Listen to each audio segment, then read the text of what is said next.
할렐루야. 하나님의 크신 은혜가 저와 여러분과 있기 원합니다. 주님의 은혜가 참으로 크죠. 주님의 은혜가 참으로 큽니다. 주님의 은혜 가운데 우리가 날마다 거하기 원하고 그 은혜 안에서 우리가 풍성함을 누리길 주님을 축복합니다. 오늘은 저는 4명의 꿈의 사람들 5번째 시간 야곱 꿈을 가로막는 꼼수라는 제목으로 말씀 나누기 원합니다. 야곱에 대해서는 이제 3번째 설교가 되는 것 같습니다. 야곱이 이 야복강에서 하나님과 씨를 마치고 허벅지 관절을 쩔뚝쩔뚝 절면서 잘해서 일어나니 아침에 해가 밝아오기 시작했습니다. 그리고는 눈을 들어서 이렇게 바라보는데 누가 지금 급히 달려오고 있습니까? 우리가 잘 아는 에서 형과 400명의 용사가 야곱 진영을 향해서 지금 힘차게 달려오고 있는 중입니다. 밤새 그 에서 형 때문에 씨름을 하고 그 문제가 풀어지고 놓여지길 원하는 마음 가지고 그렇게 부르짖었는데 이제는 기도 속에 보던 그 에서 형이 현실로 눈앞에 나타나게 된 것입니다. 그러면서 에서를 맞이하는 야곱은 작은 꼼수를 쓰면서 에서를 맞닥뜨리는 진영 배치를 이렇게 합니다.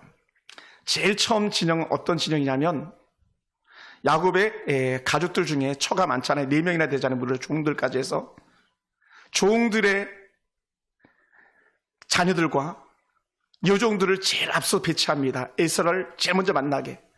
두 번째는 여러분 같으면 라헬을 배치할까요? 레아를 배치할까요? 레아는 본처고요. 라헬은 두 번째 처입니다. 그런데 이 야곱은 본처인 레아를 두 번째다 배치하고 그의 자녀들을 두 번째다 배치합니다. 그리고 마지막 제일 안쪽에 누굴 배치할까요? 꿈에도 사랑하는 라헬을 배치하고 그 자녀들을 배치합니다. 그러면서 그가 마음의 평안을 누렸을지도 모르겠죠. 그런데 사실은 제일 뒤에는 야복강 기도하기 전날 제일 뒤에는 누가 혼자 남았었냐면 자기가 제일 뒤에 남았었어요. 1진, 2진, 3진이 다 죽어나가 떨어져도 자기만 살겠다고 해서 제일 뒤에 남아있던 이 야곱이 하나님의 은혜 가운데 기도하고 나니까 어떻게 되는지 아십니까? 기도하고 나니까 물론 진영은 그렇게 배치했지만 이제는 문제를 자신이 제일 먼저 맞닥뜨려 나가는 걸 보게 되는데 에서 형 앞으로 자신이 먼저 달려나갑니다. 그래서 저는 이 본문을 가만히 묵상하고 또 묵상하면서 이런 마음이 들었어요. 그렇구나. 기도하면 내가 먼저 희생의 자리로 나가는 거구나. 이런 마음이 들었습니다. 할렐루야. 그래서 기도 자리는 희생을 감당하는 자리고 기도 자리는 믿음을 충전하는 자리라는 것이죠. 그래서 기도 자리는요, 문제를 내가 감당하겠습니다 하면서 담대하게 앞으로 내딛는 그런 자리가 바로 기도 자리에서 시작되는 줄 믿습니다. 그래서 제가 이렇게 생각해 보건대 역시 어떤 사람이 믿음의 사람이냐, 어떤 사람이 하나님의 일을 감당하는 사람이냐 했을 때 여전히 기도 자리에 있는 사람들이더라는 거예요. 여러분, 우리는 오랜 시간을 신앙생활을 해봤지 않습니까? 많은 성도들 보았습니다. 정말 오늘날까지 남아서 믿음의 자리를 지키는 사람들이 결국 누구냐? 기도자들이라는 거예요. 그분들이 누굴까요? 여러분들이죠. 할렐루야. 여러분 1000번, 10,000번을 강조해도 지나치지 않는 것 같습니다. 왜냐하면 기도 자리에 머무는 사람이 결국 하나님의 은혜 가운데 십자가 지는 사람이었기 때문에 그렇습니다. 그래서 야곱이 기도하기 전에는 철저하게 이기주의적으로 살다가 기도하고 나니까 철저하게 하나님 중심으로 약간씩 변화되는 걸 볼 수 있기 때문에 그렇습니다. 그러므로 오늘 우리는 에서 형 앞으로 힘차게 달려나가는 야곱의 자기 희생이 오늘 우리들의 희생이 되길 주님을 축원합니다.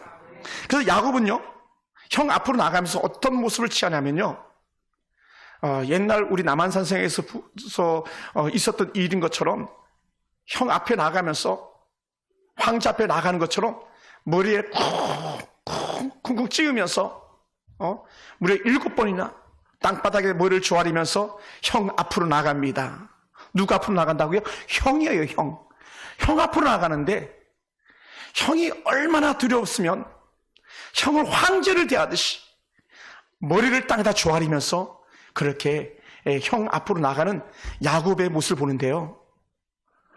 한편으로 생각하면 참 야곱 너 참 비굴하다 이렇게 생각이 들고요. 또 한편으로 생각하면 참 너 형 마음 살려고 너 진짜 고생이 많다 이런 생각이 들기도 합니다. 여러분 그런 거 모르시죠? 저도 이 교회 와가지고 어느 권사님한테 마음을 좀 돌려달라고 좀 돌이켜달라고 하면서 제가 지금은 이 교회를 나갔습니다만은 제가 무릎을 꿇어봤던 그런 적들도 있습니다. 물론 제가 잘못한 건 없었습니다만은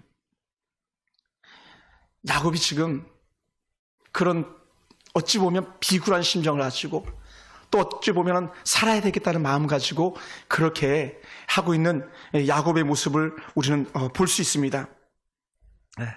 그러니요 야곱이 그렇게 7번이나 머리를 조아리면서 형 앞으로 갔던 것은 옛날 우리나라 전쟁 때만 있었던 것이 아니고요. 이미 고대 근동 지방에는요 왕 앞에 나갈 때에 적국의 사신들이 이 전쟁에 지면 그렇게 머리를 조아리고 왕들이 머리를 조아리고 승리한 왕들 앞에 나가는 행태였다는 것이죠. 그러니 지금 400명을 이끌고 온 이 에서형은 어떤 사람입니까? 전쟁에서 완전히 승리한 어떤 왕처럼 야곱이 그렇게 예우하고 있는 것을 우리는 보게 됩니다. 그러면서 우리는요 가만히 다시 한번 한 사람을 또다시 주목해 보아야 될 사람인데 바로 누구냐면 그렇게 7번 인사받은 형 에서입니다. 최근에 형 하면 어떤 형이 생각납니까? 테스 형이죠. 테스 형. 소크라테스의 테스 형, 나우나의 테스 형. 뭐 제가 거기에 대해서 글도 제가 페이스북에 잠깐 써올린 적이 있습니다만은 이 400명의 장정을 이끌고 온 이 에서가요 행동이 좀 이상해요. 에서는 원래 어떤 사람입니까? 거칠고 난폭하고 급하고 그런 사람 아닙니까? 어찌 보면 인정사정 없는 것처럼 보이는 그런 사람으로 에서가 늘 드러납니다. 에서의 후예들이 그런 사람 또한 살아가고 있습니다. 그런데요 야곱은 에서 형을 대할 때에 적국의 황제를 대하시 대하고 반면 에서는 얼마나 다정다감하게 진짜 이렇게 좋을 수 없는 그런 형으로 에서가 야곱에게 다가가고 있는 걸 보게 됩니다. 할렐루야. 그러니요 여러분 우리의 생각과 하나님의 생각은 너무나도 큰 차이가 있어요. 우리의 계산과 하나님의 계산은요 영 다를 수 있습니다. 생각해 보세요. 에서가 머리를 이렇게 조아리는 야곱 그 모습 보기 좋아가지고 그래 내가 형이야 이렇게 했겠습니까? 그러지 않았을 거라 생각해요. 이 정도 만약에 그런 마음이었다면요 어떻게 달려가서 동생을 어긋맞게 안고 그렇게 울면서 내 동생 야곱이라고 하면서 그렇게 정말 부둥켜 안고 울었겠습니까? 그러니요 이러한 에서형의 마음이 그렇게 유순해진 것이 왜 그랬을까? 해답은 하나예요. 저는 이렇게 봅니다. 기도한 열매가 에서의 마음을 녹였구나라는 거예요. 할렐루야. 기도자의 마음은요 거친 에서형의 마음도 부드러운 솜사탕처럼 할 수 있는 그런 하나님의 은혜를 볼 수 있습니다. 그러면서 이 에서형을 대하는 야곱 얼굴을 얼굴맞게 가면서 그렇게 서로 부둥켜 안고 울고 있는 야곱이 사실은 이 에서형을 만나면서 많은 말들을 하는데 그 중에 어떤 말을 많이 하냐면 야곱이 에서형의 마음을 더 포근하게 만드는 그런 말을 하기 시작하는데 그 말이 뭐냐면 은혜라는 단어로 말을 이어가기 시작합니다. 야곱이 에서를 만나서 뭐라고 표현하냐면 형 하나님의 은혜였습니다. 내가 지금까지 살았던 것이 하나님의 은혜였습니다라고 하면서 하나님의 은혜라는 단어를 이 창세기 33장에서 무려 5번이나 반복적으로 사용하고 있습니다. 근데 저는 이렇게 이 야곱이 이 에서형을 만났을 때 다 하나님의 은혜였습니다 이런 표현을 갖다가 저는 꼼수라고 보았습니다. 왜 그랬냐면 사실은요 하나님께 큰 복을 주셨는데 수많은 자녀들과 수많은 재물들을 갖다가 쌓아주었는데 이걸 갖다가 하나님께 내게 은혜로 복을 주셨습니다라고 이렇게 은혜로 하나님의 은혜입니다라고 말할 사람은 거의 없다는 거예요. 어떻게 해요? 그래서 여러분이라면 뭐라고 말하겠습니까? 은혜라는 단어 대신에 야곱이 정말 좋아하는 이것 때문에 도망자가 되었고 이것 때문에 에서형을 피했던 거거든요. 그리고 이거 받아가지고 에서 형이 두려웠던 거거든요. 그 단어는 다른 단어가 아니라 바로 축복, 블레싱이라는 단어거든요. 야곱은요, 축복에 미친 사람이에요. 저는 꿈에 미친 사람입니다. 야곱은 축복에 미친 사람이에요. 그러니 야곱이 축복이라는 단어 대신에 은혜를 넣는 이유가 뭐냐 했을 때 저는 이렇게 봤어요. 왜 축복이라는 단어를 쓸 수가 없었냐면 사실은 자기가 받은 그 복이 누구의 복이었습니까? 형이 에서의 복이었잖아요. 여러분, 복도 강탈을 합니다. 아버지 이삭에게 들어가가지고 에서 흉내내면서 에서처럼 복을 받았는데 알고 봤더니 그게 다 야곱의 복이 된 거예요. 형, 내가 아버지가 나를 축복해가지고 내가 이 복을 받았어. 아마 그 자리에서 복이 달아났을지도 모를 겁니다. 그러니 이 야곱은요, 입만 열면 은혜라고 말해요. 그래서 에서에게 선물 건네면서 너무나 많은 선물 주면서 하나님께 주의 종에게 은혜를 주신 자식입니다. 무리를 보내면서 말하고요. 그것이 5절입니다. 그리고 8절에서 이렇게 말합니다. 선물을 건네주면서 내 주께 은혜를 입으려는 거예요. 내 주께 은혜를 입으려는 거예요. 내 주? 형이라고 해야지 주라고 말합니다. 그러니까 형님이 졸지에 주가 되는 거예요. 그럼 나는 뭐가 돼? 종이 되는 거죠. 그렇게 550마리나 되는 짐승을 주면서 내 주께 은혜를 입기를 원하는 거니까 형 그냥 가져, 형 받아요, 이렇게 말하는 거예요. 그리고는 또 선물을 건네면서 이렇게 말합니다. 선물을 거절하니까 10절에 보면요, 내가 형님의 눈앞에서 은혜를 입어 싸우면, 내가 형님에게 은혜를 입어 싸우면 이거 가져가세요. 가져가세요. 그리고는 다시 11절에서 말합니다. 하나님 내게 은혜 베푸셨습니다. 그리고 마지막 15절에서는요, 이렇게 말합니다. 형, 내가 형에게 같이 갈 수가 없어, 미안해. 그러면서 나로 내 주께 은혜를 얻게 하소서라고 말해요. 같이 가자니까 형, 나로 은혜 얻게 하소서. 내가 뒤따라가겠습니다. 그러니까 은혜는요, 사실은 다 꼼수로 이렇게 표현되어지고 있는 걸 보게 됩니다. 그런데 우리는 두 가지 관점에서 이걸 다시 한번 생각해 볼 필요도 있는데, 그게 뭐냐면, 하나는 나쁜 측면의 꼼수도 될 수 있겠지만 원수의 마음을 녹일 수만 있다면, 적들의 마음을 녹일 수만 있다면, 평화를 이룰 수만 있다면, 내가 살아날 수만 있다면, 내 자녀들이, 내 꿈이 깨어지지만 않는다면 이런 지혜가 필요하지 않을까 생각되어집니다. 이게 그냥 생긴 게 아닐 거라는 거예요. 하나님 앞에서 받은 지혜라고 저는 그렇게 봅니다. 그래서 15절에서 에서와 이별하면서도 따라가지 않습니다. 에서 형을 따라가지 않으면서도 하는 말이 뭐냐면, 내 주께 은혜를 입게 해달라고 하는 철저한 형을 높이고 나는 낮아지는 그런 모습을 보이고 있는 것이죠. 사랑하는 성도 여러분, 만약에 여러분이 이 은혜라는 단어 대신에 넣을 수 있는 단어가 뭐라고 그랬습니까? 축복이라는 단어라고 그랬습니다. 그런데 야곱은 형의 가로챈 축복이라는 양심 때문에 그것을 말하지 않는다는 거예요. 우리 같으면 형 앞에서 거드름도 피울 수 있습니다. 함부로 할 수 있습니다. 왜냐하면 내가 너무나 많은 것을 형에게 건너주고 있기 때문에. 여러분, 얼마나 많은 사람들이 위세합니까? 그런데 야곱은 그렇게 하지 않더라는 것이죠. 이게 야곱이 가지고 있는 꼼수이지만 또 다른 한쪽 측면에서는 야곱이 가진 지혜였음을 우리는 보게 됩니다. 왜요? 이 은혜라는 단어를 쓰지 않고 축복이라는 단어를 썼다면 야곱의 꿈길은 영 멀어지게 되고 마는 것이죠. 민족 비전 가졌던 야곱이 민족 비전이 끝나버리고 마는 겁니다. 하늘의 별처럼 많아지는 이스라엘 12지파의 그 축복이 그에게 있어야 되는데 그게 사라지고 말 것이라는 것이죠. 그러니 야곱은 철저하게 자신은 낮추고 형님은 높이는 이런 멋진 모습을 보이고 있음을 우리는 볼 수 있습니다. 사랑하는 성도 여러분, 그래서 33장 10절에서는 야곱이 이렇게 표현하는 것을 우리 다시 한번 주목해 볼 수 있습니다. 야곱이 이르되 그러지 아니함이니이다. 내가 형님의 눈앞에서 은혜를 입어 싸우면 청하건대 내 손에서 이 예물을 받으시옵소서. 내가 형님의 얼굴을 배운즉 얼굴 본 것 같사오며 하나님의 얼굴 본 것 같사오며 형님도 나를 기뻐하심이니이다 했어요. 그래서 우리가 뭐라 그랬습니까? 창세기 33장 앞서서 32장에서 반복적으로 계속 드러나는 게 뭡니까? 대면하다, 얼굴이었었어요. 그죠? 얼굴, 대면하다 나온다 그랬어요. 무려 20절에서는 5번이나 얼굴이라는 단어가 숨어있다 그랬었습니다.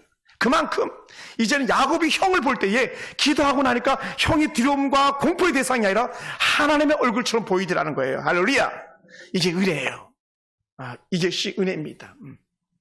제가 군생활을 많이 했지만 군생활할 때 사령관님을 뵈러 나갈 때는요 결코 쉽지 않습니다. 여러분 장군은요 얼마나 특별한지 몰라요. 근데 그 장군 앞에 나갈 때는 비서실에서 벌벌벌 떨면서 기도합니다. 하나님 말 실수하지 않게 해주세요. 문말에 잘 답하게 해주세요 하면서 옵니다. 그리고는 만나서는 담대하게 말하죠. 왜요? 기도했으니까 지혜를 받는 거죠. 그래서 장군이 장군으로 보이지 않는 거예요. 좋은 평범한 동역자로 보이는 거죠. 그리고 야곱이 기도하고 나니까 에서 형이 두려움의 존재가 아니라 하나님의 얼굴, 천사의 얼굴처럼 그런 보였던 그런 고백이 하나님의 얼굴 본 것 같습니다. 이런 고백을 하는 것을 봅니다. 사랑하는 성도 여러분, 그러니 이런 만남이 얼마나 훈훈한 만남입니까? 야곱의 립서비스는 참으로 지혜로운 서비스요. 야곱의 말 한마디가 훈훈함을 갖다가 더 훈훈하게 해줄 것을 보게 됩니다. 근데 이렇게 사는 게요, 쉽지 않더라고요. 쉽지 않아요. 제가 참, 저에게 여러분 위해서 기도해 주실 것이 있다면, 하나님 우리 신목사님에게도 이런 말의 지혜를 달라고 여러분 기도해 주셔야 돼요. 왜냐하면 제가, 후회할 때가 많거든요. 괜히 말했어. 그럴 때가 많아요. 성도들 책망하고 나서 제가 후회할 때가 많습니다. 왜냐하면 성도들 책망하고 나서 얻는 게 거의 없더라고요. 그냥 후회합니다. 그러니 내가 더 낮아지고 더 겸손해져서 하나님 은혜 드리기 위해서 여러분 기도해 주시길 부탁드리겠습니다. 그러니까 이제 에서가 야곱에게 뭐라 그럽니까? 형 봤으니 형이 하는 말이 뭐겠어요? 야곱아 우리 같이 가자. 어차피 야곱은 고향으로 돌아가는 길이니까. 여러분 야곱이 같이 가야 되는데 같이 가지 않습니다. 내가 너랑 동행하겠어 했더니 안 된대요. 왜 안 됩니까? 야곱이 그때 막 머리가 팍 돌아가는 것처럼 제게 이렇게 보였어요. 돌아가면 안 되는 이유가 뭐냐면 여러분 사람의 마음은 조석주야로 변하지 않습니까? 저는요 우리 서울풍산교회 사역하면서요 전에 어떤 교회에서도 경험해보지 못했던 조석주야로 변하는 사람들의 마음을 저는 많이 경험해 봅니다. 사람들의 마음은 이런 거구나. 그러니 야곱이 형 따라갔다가 졸지에 돌변하면 어떻게 해요? 그러니 형 먼저 그냥 가. 내가 뒤따라갈게. 봐봐 형, 우리 소가 새끼를 낳았잖아. 이 송아지가 지금 먼 길을 왔거든. 어떻게 같이 가겠어? 천천히 좀 쉬었다 갈게. 또 우리 자녀들 봐봐. 올망졸망한 애들. 응? 그 당시 아이들도 나이가 어립니다. 얼마 되지 않았습니다. 그러니 졸망졸망한 조카들 봐봐요. 루벤 해봤자 13살, 그 정도의 나이. 그러니 막내 요셉은 겨우 6살 정도 됐을까 말까 한 그런 나이. 그러니 그런 어린아이들, 올망졸망한 아이들 12명을 데리고 그 형을 뒤따라서 무스스로 가겠어. 그것도 말탄 용사들일 텐데 400명의 장제들 무스스로 쫓아가겠어. 형 뒤쳐져서 가겠어. 천천히 갈게. 형 봐줘 그랬죠. 그러니 이제 에서는 또 진짜 좋은 형이잖아요. 지금 바뀌었으니까. 그래? 알았어. 그러면 내가 군사 몇을 좀 남겨놓을 테니까 그 친구들이랑 같이 와.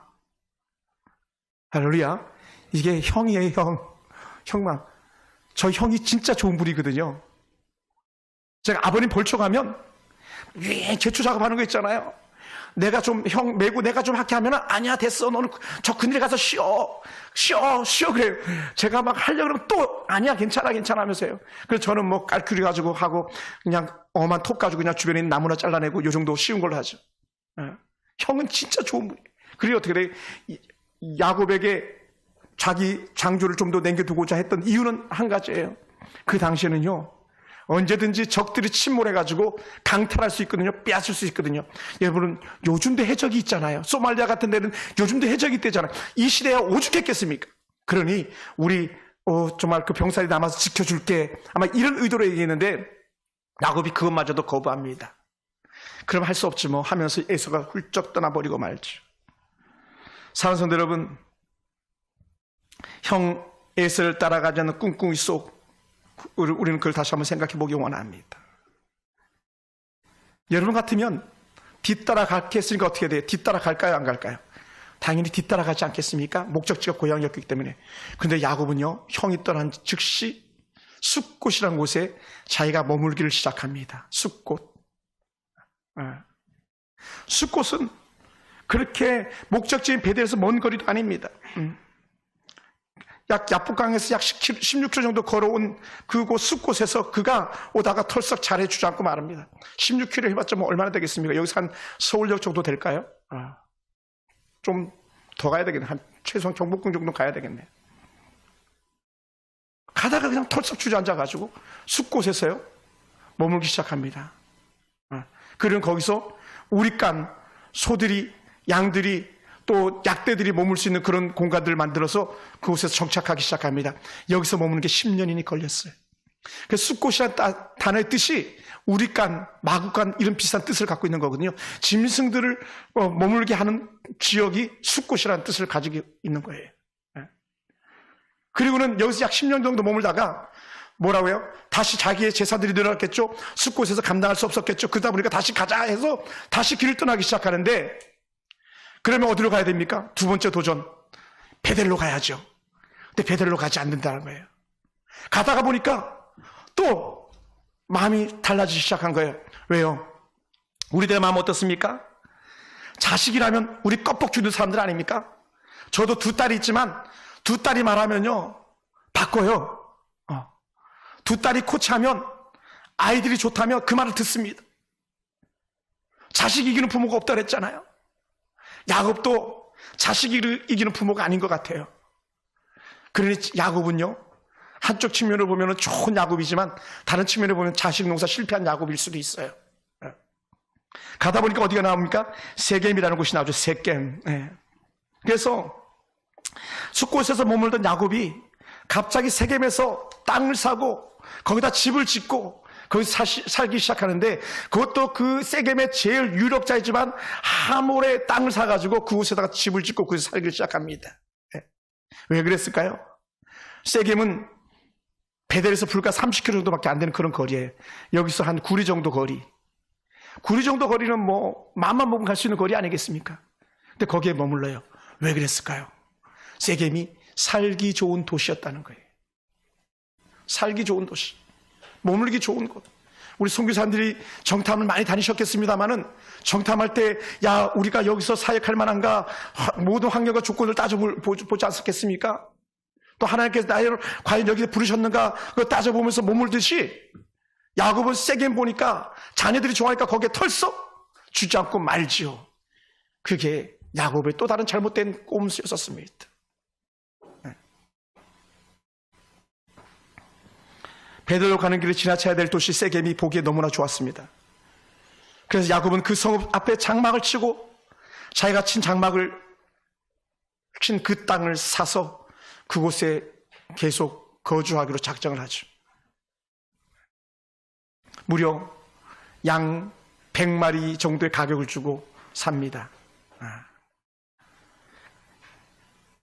사랑하는 성도 여러분, 그리고는 그곳에서 한 제단을 쌓고 그곳에 하나님께 예배하는데 우리에게 친숙하게 들리는 한 단어 엘헬로헤 이스라엘이라는 그런 제단의 이름을 갖다 턱 붙입니다. 근데 이 제단의 이름이 다른 이름이 아니고 자기 이름인 거예요. 야곱의 제단, 바뀐 이름 이스라엘의 제단, 내 교회가 되고 만 거예요. 원래는 어디다가 베델에다가 하나님의 제단을 쌓아야 되는데 우선은 꼼수로 세겜에 몰면서 거기에서 제단을 쌓고 거기서 예배를 드린다는 거예요. 그러다 보니까 어떻게 돼요? 여러분, 아까 딸 바보 야곱을 우리가 생각해 보게 되는데 디나라는 딸이 하나 있습니다. 레아가 낳은 딸이에요. 유일하게 야곱에게 딸이 하나 있는데 이게 디나입니다. 디나. 이 디나가 세겜에 나가보니까 너무 좋은 거예요. 그래서 세겜의 여자애들은 어떻게 사는가 이렇게 가서 막 지켜보고 그러지 않았겠습니까? 이제 청소년이 됐겠죠. 너무 좋은 거예요. 그런데 웬걸 이 디나가 하필이면 세겜 추장의 아들 하몰에게 성경 표현 그대로 좀 완곡한 표현을 쓰지 않았더라고요. 강간을 당했다고 표현합니다. 하나밖에 없는 딸이 강간을 당해요. 여러분, 우리 아빠들은 아실 거 아닙니까? 이 여자 딸이 남자친구 사귀다가 헤어지기만 해도 아빠들은 가슴이 무너지거든요. 그 녀석 나쁜 놈, 죽일 놈. 그런데 그것도 아니고 강간을 해서 더럽히는 거예요. 그것도 하나밖에 없는 딸을. 여러분, 보기 좋다고 다 좋은 게 아닌 것을 여러분 기억하셔야 됩니다. 우선 살기 좋다고 다 좋은 게 아니에요. 우선 몸이 편하다고 다 좋은 게 아니에요. 아이들이 좋다고 엄마들이 무조건 고개 끄덕여 하는 딸을 잃기 십상입니다. 아들 잃기 십상입니다. 여기서 큰 실패를 맛보고 말죠. 그러니 두 번째, 세 번째, 네 번째, 이 야곱의 꼼수들은 야곱의 인생의 발목을 잡고 마는 거예요. 제가 다음에 한 번 더 설교하겠습니다만은 이 디나 사건이 얼마나 비극적인 사건이었는지를 우리 후에 알게 될 것입니다. 사랑하는 성도 여러분, 그러다 보니 제게 하나님께 주신 은혜의 마음이 있었어요. 한번 따라해 볼까요? 신앙은 직진이다. 할렐루야. 우리는 어쩌면 그렇게 야곱을 닮았는지 몰라요. 저만 그렇겠습니까? 야곱은 그렇게 술을 써요. 그런데 야곱이 술을 쓰면 쓸수록 인생은 꼬이기 시작하는 거예요. 풀리는 게 아니라 꼬이고 또 꼬이고 또 꼬이고 또 꼬이고.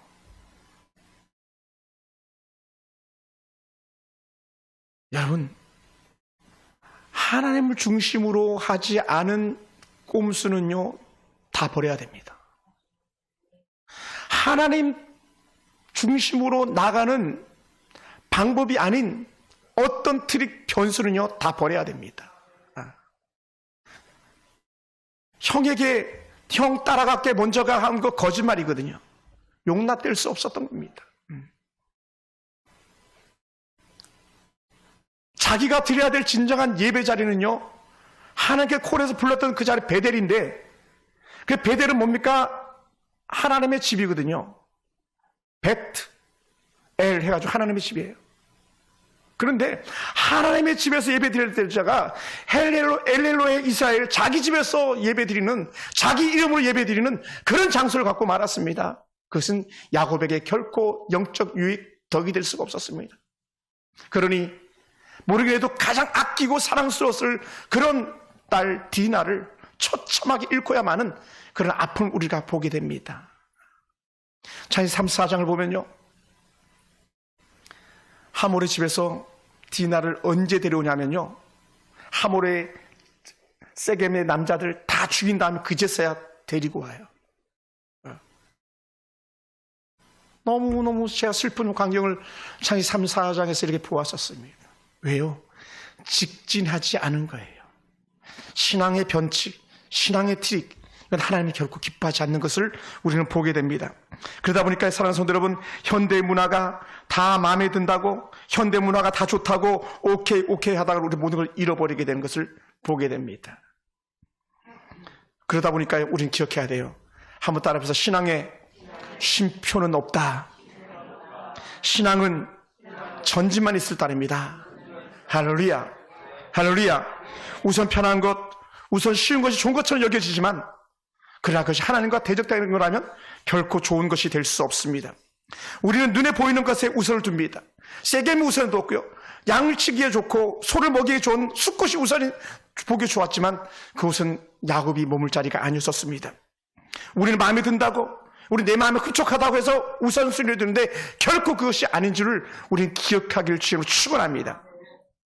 그러면 우리의 우선은요, 눈에 보이는 것도 마음에 드는 것도 아닙니다. 우리의 신앙의 우선은요, 하나님의 마음에 맞는 것이어야 돼요. 할렐루야. 하나님의 마음에 맞느냐, 하나님의 마음에 맞느냐, 이거예요. 그것이 하나님의 뜻이냐. 하나님은 수도 없이 베델로 올라가라고 했거든요. 고향으로 돌아오게 한다고 했거든요. 그러면 가던 길을 고향으로, 그가 약속했던 베델로 갔어야 되는데 가지 않았던 거거든요. 우리의 신앙의 우선은요, 그래서요, 언제든지 말해야 돼요. 여보, 그거 하나님의 뜻이야? 아들아, 그거 하나님의 뜻이냐? 이걸 말해야 돼요. 여러분의 삶의 현장에서 예배 드리지 못한다면 예배 드릴 수 있는 환경으로 바꾸는 것이 하나님의 뜻인 줄 믿으시기 바랍니다. 여러분이 만나는 어떤 사람들, 하나님의 영광과 하나님의 덕을 갖다 거스리는 거다라면 우리는 단호하게 손해가 될지라도 끊는 것이 하나님의 뜻인 줄 믿으시기 바랍니다. 그것이 성경적인 거예요. 그래서 우리의 신앙이 우선은요, 성경적이냐 비성경적이냐가 결정하는 가치 기준이 되는 줄 믿으시기 바랍니다. 할렐루야. 그래서 야곱은 얕은 수를 써서 살던 사람입니다. 결국 그 얕은 수가 자신의 인생의 비전을 가로막고요, 세월을 허송세월하게 만들고 만 것입니다. 그러니 그는요, 어리석은 행동으로 자녀들을 잃고야만은 슬픈 아빠가 되는 거예요. 사랑하는 성도 여러분, 형님을 대할 때 장꾀를 부렸고, 부인을 취할 때 장꾀를 부렸고, 아들들을 축복할 때 장꾀를 부렸고, 모든 것이 장꾀가 되었습니다. 그런 야곱에게 있어서 우리는 배워야 될 게 뭘까? 우리는 하나님을 향해서 하나님을 덜 잘 섬기는 것에 마음을 두어야지, 우선 좋다고, 우선 편하다고 거기에 우리가 마음을 두어서는 안 되겠다는 것이죠. 사랑하는 성도 여러분, 숲곳이 아무리 좋았어도, 세깁이라는 도시가 아무리 마음에 들었어도 그는 그곳에서 머물러서는 안 되는 것처럼, 오늘 우리가 좀 더 많은 돈을 번다고, 좀 더 좋은 것을 가질 수 있다고, 좀 더 좋은 집에 살 수 있다고 해서 장꾀를 부린다면 그것은 하나님께서 결코 기뻐하지 않는 그런 삶이 될 줄 믿습니다. 그럼 우리는 결단하기 원합니다. 여러분 자녀들이, 오늘 여러분들이 여러분이 가지고 있는 꿈길 때문에 장꾀를 쓰고 있습니까? 그 꿈길이 멀어지고 있습니까? 하나님을 향해 정직함으로 나갈 수 있게 되길 좀 축원합니다. 그리스도인들은요, 그러면 무엇이 꿈길을 가로막지 않겠는가 했을 때 저는 이렇게 표현하고 싶어요. 에베소서에 늘 말씀하고 있는 것처럼 온전함입니다. 온전함. 따라해서 온전함. 흠이 없는 거예요. 뭐가 흠이 없습니까? 그것은 하나님의 뜻을 따라 사는 사람이 흠이 없는 거예요. 그러다 보니까요, 이 온전함을 지키기 위해서는 성도의 거룩함이에요. 할렐루야. 야곱은요, 수도 없는 때가 묻어있는 사람 아닙니까? 하나님이 바꿔주고 다듬어가는 거죠. 어찌 보면 지금도 저와 여러분을 더 거룩하게 해서 하나님께 다듬어가고 있는 그런 시간들이 아닌가 생각되어집니다. 그럼 우리는요, 예수 안에서 거룩함과 진실함으로 하나님의 은혜를 대하기 원하고, 사람을 대하기 원하고, 그런 예배자로 우리가 살아갈 수 있기 원합니다. 우리는 예수 안에서 꿈을 쓰는 인생이 아닙니다. 우리는 예수 안에서 정직으로 단을 쌓을 때에 하나님이 받으시는 신령한 제사가 될 줄로 믿습니다. 그 제단의 축복이 되는 것은 고사하고 오히려 환난과 풍파만 쌓일 뿐입니다. 뭐가요? 꼼수가, 세겜이 그렇습니다. 그럼 우리의 가치 기준은 성격적 가치 기준입니다. 우리의 제단은 하나님의 기준이고 우리의 가치는 하나님의 가치입니다. 야곱의 엘헬로의 이스라엘, 자기 집의 제단이 아니라 베델, 하나님의 집으로 올라가는 저와 여러분이 되길 주님으로 축원합니다. 베델이 진짜 하나님이 계시는 곳이고 하나님을 예배해야 될 장소였습니다. 하나님의 집으로 나와야 우리의 신앙이 보장이 될 것이고, 하나님의 집에 나와서 말씀을 들어야 무엇이 진짜인지 영적인 분별력이 생겨나기 때문에 그렇습니다. 사랑하는 성도 여러분, 말씀을 마무리하겠습니다. 하나님의 뜻을 이룰 수 있는 사람, 어떤 사람이냐? 내 꼼수가 아니고 하나님의 방법, 내 생각이 아니고 성경에서 무엇을 말씀하고 있는가, 거기에 가치를 둘 때에 우리 청년들이, 또 저와 여러 꿈들이 여전히 ING 진행될 줄로 믿습니다. 기도하겠습니다.